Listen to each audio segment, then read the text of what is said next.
안녕하세요. 이야기 조각공원입니다. 오늘은 제가 진짜 하고 싶었던 책 읽기를 해보았는데요. 처음이라 잘 녹음이 됐을런지는 모르겠습니다.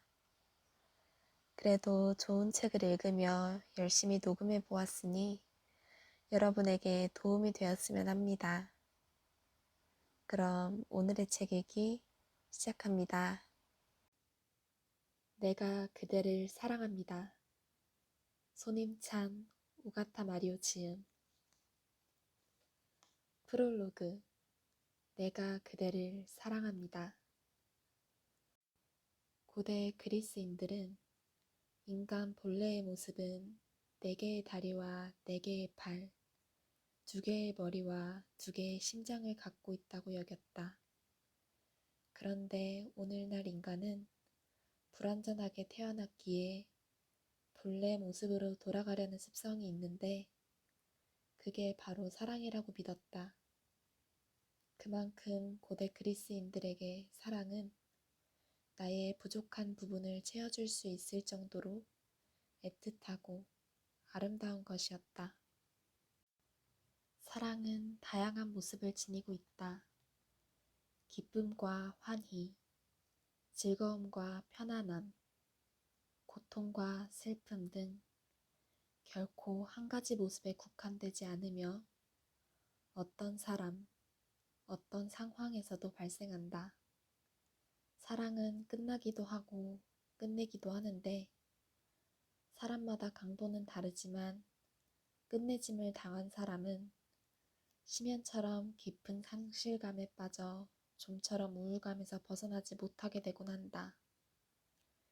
이처럼 사랑은 수많은 형태와 복잡 미묘한 감정으로 우리를 자극하기에 사랑이라는 이름 아래 인생의 희노애락을 겪게 된다.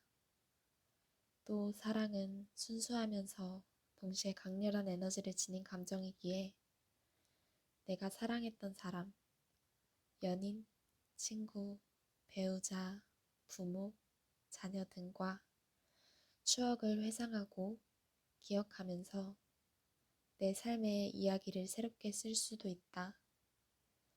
철학자 쇼펜하우어는 인간은 본능적으로 자신에게 부족한 점을 메꾸어 완벽하게 만들고 싶은 욕구가 있으며 이것은 사랑할 때 가장 확연하게 드러난다 라고 말했다. 이 말은 우리는 자신에게 부족한 점을 소유한 사람을 찾게 되고 그런 사람이 나타났을 때 상대를 정열적으로 사랑하게 된다는 뜻이다. 나는 사랑의 힘은 모든 것을 초월한다고 믿는다. 사랑하기 때문에 상대를 용서할 수 있고 자기 희생도 가능하게 되며 동시에 이타심을 갖게 된다. 지금 우리가 사는 세상은 생각만큼 아름답지 않다. 남이 잘 되는 것을 보면 시기와 질투심에 그를 헐뜯고 깎아내리는 모습을 자주 봤을 것이다. 그런데 그 과정에서 자신의 가치를 부정당하고 자기 혐오에 빠져 자기 존재마저 부정하게 된다. 날개를 펼쳐 이 세상을 자유롭게 활보할 수 있음에도 불구하고 상처를 받은 탓에 마음의 문을 열지 못하고 마주해야 할 일을 회피하며 도망가기도 한다. 사랑은 우리가 잃어버린 영혼을 되찾아주는 원동력이다. 인생의 활기를 되찾아주고 순수한 나의 모습을 잉태해주는 경이로운 감정이다. 세상에 수많은 사람이 사랑에 실망하고 두려워서 다시 사랑하고 싶지 않은 이유는 단지 오해했기 때문이다. 또한 진정한 사랑을 하지 못했고 믿었던 사람에게 배신당했기 때문일 것이다. 영화 쇼생크 탈출에서 주인공 앤디가 말한다. 희망은 좋은 것이죠. 가장 소중한 겁니다. 좋은 것은 절대 사라지지 않아요. 나에게 있어 사랑은 희망과 같은 것이었다. 손에 쥐고 싶어도 나에게서 점점 멀어지는 환상 속의 무언가였다. 그런데도 나는 포기하지 않고 늘 찾았다. 외로움과 가난함, 치열한 삶 속에서 이것마저 놓으면 내가 존재하는 의미가 사라지는 것만 같았으니까. 누군가는 사랑받기 위해 태어난 존재라고 하는데 그때의 나는 태어남의 이유를 부여받지 못했기에 살아가는 세상에서 불필요한 부속품이라 스스로 여겼다. 하지만 희망의 긴 여행을 떠났고 그때 만난 나의 형제와 더불어 사랑하는 사람을 만나면서 생명력을 잃은 내 낯빛이 밝아지기 시작했다. 이제는 행복하다고 말할 수 있게 됐다. 그리고 나 자신에게도 떳떳이 말했다. 잘 정진해 왔구나. 살아있길 잘했다. 포기하지 않기를 잘했다. 잘 살아왔다. 이 책은 내가 사랑하는 모든 이에게 가슴 한편에 묻어둔 진심을 전할 수 있기를 바라며 집필을 시작했다. 우리는 모두 저마다 가슴속에 묻어둔 마음이 있다. 감정 표현을 하지 않은 탓에 묻어두었던 그 소중한 말 한마디가 있다. 바로 말하고 싶었으나 용기 내지 못해 전하지 못했거나 이미 전할 수 없는 관계가 되어버렸거나 그 사유는 다양할 것이다. 그럼에도 불구하고 우리 모두 자신의 마음을 담아 글로 전하고 직접 눈을 마주하며 이 말 한마디를 전하자. 사랑하는 연인에게, 사랑하는 가족에게, 사랑하는 친구에게, 사랑하는 나 자신에게 내가 그대를 사랑합니다. 손힘찬, 오가타 마리토. 챕터 1. 연인에게 하고 싶은 말. 한철 사랑은 지나가지만 계절이 쌓여 우리 인생이 되듯이 사랑은 지나가도 아름다운 추억을 남긴답니다. 사랑하는 이에게 사랑을 건네는 일에 망설임이 없기를 바라며. 여는 말. 한참의 세월이 흘러 언젠가 20대 시절의 사랑을 떠올리면 아무 망설임 없이 당신이 생각날 거예요. 자기중심적이고 이기적이었던 내가 상대를 배려하며 행동할 수 있었던 것들은 모두 당신이 내게 알려준 것들이었으니까요. 하지만 하필 새싹이 돋아나는 봄철처럼 그때의 나는 어리고 미숙했어요. 내가 받은 것을 어떻게 돌려줘야 할지 몰라 그저 부족하다는 이유로 상황을 모면하고 힘들다는 이유로 도망갔으니까요. 사랑을 정의 내리라고 한다면 분명 당신을 생각할 수밖에 없을 거예요. 사랑을 주는 건 받아봐야 알 수 있다는데 행복과 슬픔, 기쁨과 상실은 모두 당신 덕에 알게 된 것들이니까요. 우울감에 휩싸인 내 마음의 문을 열고 들어와준 당신의 용기로 인해 나는 내 곁에 소중한 사람들에게 다가갈 수 있는 사람이 됐어요. 내 사람을 위해서는 기꺼이 내 시간과 마음을 내어주는 버팀목이 되어주고 때로는 기댈 줄도 아는 사람이 됐어요. 나는 당신 덕분에 잃고 있었던 평범한 인간성을 되찾았어요. 내가 글 쓰며 노력하는 과정에 당신이 있었고 나는 그 덕에 지금까지 올 수 있었습니다. 이제는 욕심내어 사랑하는 사람에게 아낌없이 물질적이든 정신적이든 해줄 수 있는 사람이 됐네요. 그리고 사랑의 감정이 낯설어 겁이 많았던 내게 큰 깨달음이자 한 가지 문장을 자연스레 떠올리게 해주었어요. 사랑하길 잘했다. 서로 연애를 하며 사랑의 감정을 주고받고 서로의 인생에 중요한 사람이 되는 것에는 필수적으로 마찰을 수반한다. 다르게 살아온 인생에 서로를 받아들이는 일종의 담금질 같은 것으로 생각하면 된다. 투박하던 철을 녹여 멋있게 디자인하고 그 모양으로 굳을 수 있도록 망치질하는 것을 담금질하듯이 다른 서로를 받아들이는 과정은 망치 소리가 요란할 만큼의 잡음이 존재하는 것이다. 그 마찰이 생겼을 때 누구 하나가 먼저 마음의 갈증을 해소하고 목을 축인 뒤 기꺼이 상대의 고통을 안아줄 줄 알아야 하는데 아무래도 쉬운 일은 아니다. 사람이라면 누구나 자존심도 있고 자신이 옳았다고 증명받고 싶으니까. 이는 누구 하나의 됨됨이의 문제가 아니다. 오히려 사랑을 위해 기꺼이 그렇게 하니가 대단한 것이지. 그렇기에 아직 끝낼 사랑이 아니었음에도 누가 먼저 기꺼이 그렇게 하느냐의 눈치 싸움 때문에 사랑이 끝나는 건 참 비탄한 일이 아닐 수가 없다. 진정한 사랑을 갈구하는 모든 이들에게 하고 싶은 말이다.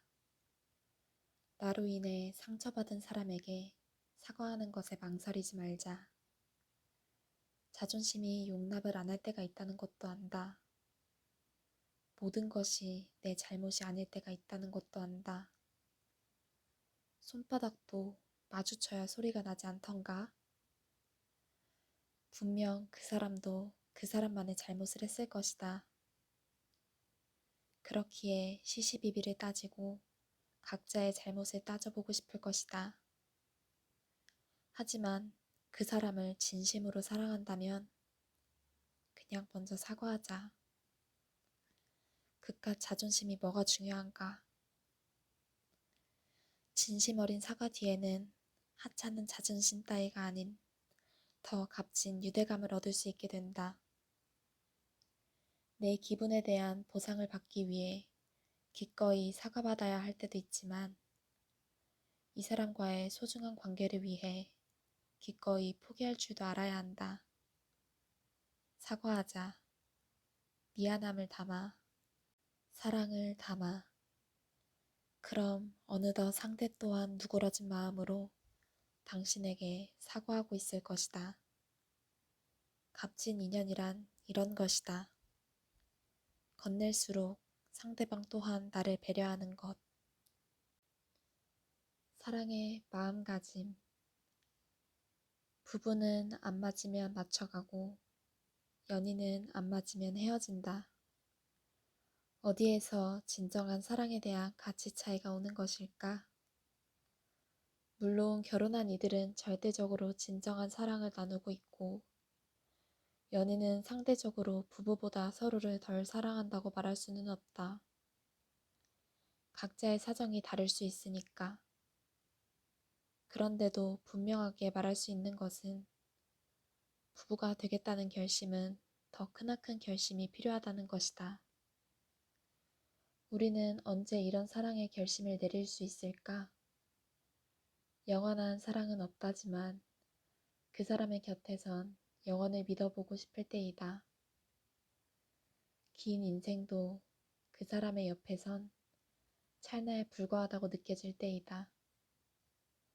물리적으로 시간의 끝이 정해진 삶 속에서 조금이라도 더 이 사람과 함께하는 순간이 길어지기를 바랄 때이다. 진짜 사랑에 빠지면 세상이 달라진다. 회색빛이었던 세상이 화사해지고 그 사람 하나 때문에 울적하던 삶이 행복해진다. 그러니 자신이 사랑하는 사람이 곁에 있을 때 그 사람의 가치를 잊지 말아야 한다. 우리는 너무 쉽게 그 가치를 잊곤 한다. 너무 쉽게 이별을 말하고 너무 쉽게 또다시 사랑을 시작한다. 아직 누군가를 다 잊지 못했는데도 말이다. 사랑을 쉽게 끝내기 전에 그 사람이 원래는 나에게 얼마나 소중한 존재였는지 생각해보자. 연애 초 한 번이라도 더 보기 위해서 그 사람에게 얼마나 시간을 할애했는지 떠올려보자. 변한 건 사실 나 자신이라는 걸. 사랑받아 마땅한 나의 그대는 여전히 처음처럼 빛나고 있다는 걸. 그저 그 사실을 잠깐 망각했다는 걸. 중요한 건 마음가짐이다. 진정한 사랑을 원한다고 하면서 정작 쉽게 이별을 내뱉는 이가 어떻게 진정한 사랑을 찾을 수 있을까? 사랑하고 있지 않은 이들에게는 두려움을 이겨내고 새로운 사랑을 찾을 용기를, 사랑하고 있는 이들에게는 참된 사랑을 놓치지 않을 현명함을, 잠깐 방황하고 있는 이들에게는 소중함의 가치를 잃어버리지 않을 뚜렷함을, 당신의 사랑이 언제나 안녕하기를 바랍니다. 가장 빛이 나는 너에게. 넌 모르지? 네가 얼마나 빛이 나는지. 감정을 숨기는 법을 전혀 몰라서 날 바라볼 때 눈 안에 은하수를 담고 날 바라본다는 걸. 눈 안에 은하수를 담고서 지평선 너머에 있다는 듯 내 눈을 응시하면 목소리를 내지 않아도 난 네 목소리를 들을 수 있다는 걸. 세상에 영원한 건 없고 영원한 건 모든 게 영원하지 않다라는 것뿐인데 너는 왜 그 진리를 어길 것처럼 내 손을 잡아주는지. 꽉 쥐면 새어나갈까 도망쳐도 옆을 보면 따라 나와서는 내가 아는 한 지구에서 가장 환하게 웃어준다는 걸. 마음이 두려워 숨어있고 지친 이들이 너를 봐야 한다고 생각한 적이 있어. 자신의 감정에 이토록 솔직하게 살아갈 수 있다는 건 축복받은 삶이라는 걸 깨달을 테니까. 어떤 사랑은 간헐적이고 그래서 사랑하는데도 바라보면 어색하고 난 아직 철없는 애고 그래도 네 곁에 있으면 누구보다도 자랑스러워지고 싶고 넌 내 가치를 알게 해주고 너는 모를 거야. 내가 숨겨둔 문장에 얼마나 너를 많이 담았는지. 사랑에 대해 이야기할 때면 어떤 색으로든 네가 만든 형태가 조금씩이라도 늘 녹아있다는 걸. 아무것도 모르는 너는 투정을 부리고 난 또 딴청을 피우고 영원할 수 있는 사랑을 믿고 싶은 날에는 난 가끔 어김없이 네가 보고 싶다. 너는 너무 빛이 나서 가끔 다가갈 수가 없다. 잡으려다가 놓칠까봐 하늘로 손을 뻗는다. 손바닥으로 가린 태양 사이로 빛이 들어온다. 눈이 부셔 찡그렸다가 옆을 봐도 여전히 넌 곁에 있다. 달이 뜬 날에는 풀밭에 누워 미래를 또 이야기하고 싶다. 나는 너를 언제나 떠나지 않는다. 사랑은 머리로 하는가, 가슴으로 하는가. 사랑은 뇌로 하는 것이지만 사랑의 지속은 가슴으로 한다. 뇌는 인간의 모든 역할을 감당하지만 그 모든 역할의 최종 도착지는 바로 적응하고 생존하는 것이며 성공적인 생존의 척도는 바로 생물로서 번식을 했느냐 마느냐이다. 우리 주변에서 누군가가 아이를 낳았을 때 그토록 축하하는 이유도 결국 이와 같다. 새로운 생명을 축하하는 것이기도 하지만 그 개체가 성공적으로 적응해내고 살아남았다는 것을 축하하는 것이기도 하다. 바로 번식을 그 인간의 개념으로 치환하면 번식을 위해 배우자와 애착 관계를 형성해야 하고 그것을 우리는 보통 사랑이라고 부른다. 인간의 뇌가 보여주는 사랑을 좀 더 자세히 들여다보면 세 단계로 구분지을 수 있다. 1단계, 사랑에 대한 간절함. 아직 만나지 못한 상대를 계속 원하며 찾게 된다. 2단계, 사랑의 시작과 몰입. 도파민이 분비되고 교감신경이 활성화된다. 3단계, 애착 형성. 서로 간뇌 사이에 연결이 형성된다. 1단계는 보통 성적인 욕망이 크게 영향을 끼친다. 우리가 아름답다고 생각하는 사랑보다는 누군가를 만나고 싶다는 욕망이다. 2단계에서는 몸에서 도파민과 세로토닌을 분비하며 상대방을 제외하고는 세상이 보이지 않는다. 일종의 환상 같은 세상에 살게 되기 시작하는데 흔히 눈에 콩깍지가 씌었다라고 한다. 이때 상대방에 대한 감정 때문에 호르몬이 분비되며 세상이 아름다워 보이는 것은 6개월에서 1년 사이로 유효기간이 있다고 한다. 즉, 우리가 생각하는 가슴 설레는 사랑은 유효기간이 있다는 것이다. 그렇다면 사랑은 유효기간이 지나면 바로 끝일까? 그렇지는 않다. 시간이 흐르고 더 이상 호르몬은 분비되지 않아도 3단계에 도달한다. 3단계에서는 상대방과 나의 뇌 사이에 연결이 생긴다. 즉, 서로의 세계관을 공유하며 함께하는 삶을 약속하게 된다. 흔히 이것을 우리는 정의라고 부른다. 사랑에 대한 정의는 수없이 많다. 그러나 누군가를 찾아 헤매는 것도, 가슴 떨리는 것도, 더는 가슴 떨리지는 않아도 상대방과 연결돼 있어서 그 사람이 보고 싶은 것도, 이 모든 것을 뇌는 사랑이라고 말한다. 사랑은 가슴으로 하는 것이 아니라 실망했는가? 하지만 물리적으로 떨어져 있는 뇌가 서로 연결돼 있어서 떨어져 있어도 그 사람과 같은 세상을 산다라는 것. 이 또한 얼마나 낭만적인가. 어떤 마음으로 사랑을 시작했는지. 나는 지금까지 몇 번의 만남과 이별을 반복해봤지만 아직 이해되지 않는 것이 하나 있다.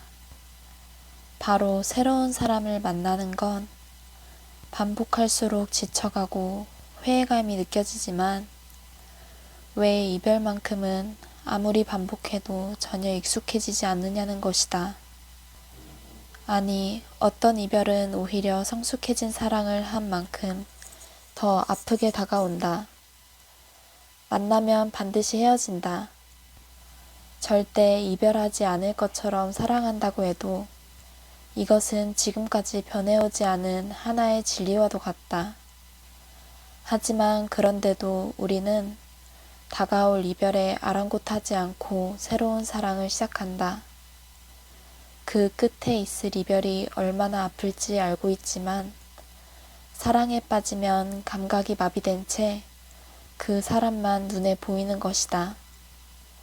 사랑의 끝을 맞이해 아파하는 지금의 나여도 만약 다시 당신을 처음 만난 그 순간으로 돌아간다면 나는 다시 한번 당신에게 마음을 고백할 것이다. 왜 나에게 고백할 마음을 먹었냐던 당신의 질문이 떠오른다. 내 고백에는 이유가 없었다. 이유 없음이 이유였다. 당신에게 사랑에 빠짐에는 이유가 없었다. 그것이 내 이유였다. 당신의 질문은 또 다른 질문으로 이어졌을 뿐. 그래서 사랑이라고 믿었다. 그렇기에 앞으로 다가올 이별에도 아랑곳하지 않고 고백할 수 있었다. 그것이 우리의 시작이었다. 사랑의 시작을 후회하지 않는다. 지금 이 아픔마저도 견뎌낼 각오로 시작한 사랑이었다. 이제는 안다. 사랑을 시작하겠다고 마음먹은 것은 이별의 아픔까지도 감당하겠다는 뜻이라는 것을, 순간의 달콤함을 위해서가 아니라 그 아픔까지도 감당할 수 있을 만큼 당신을 사랑한다는 뜻이라는 것을.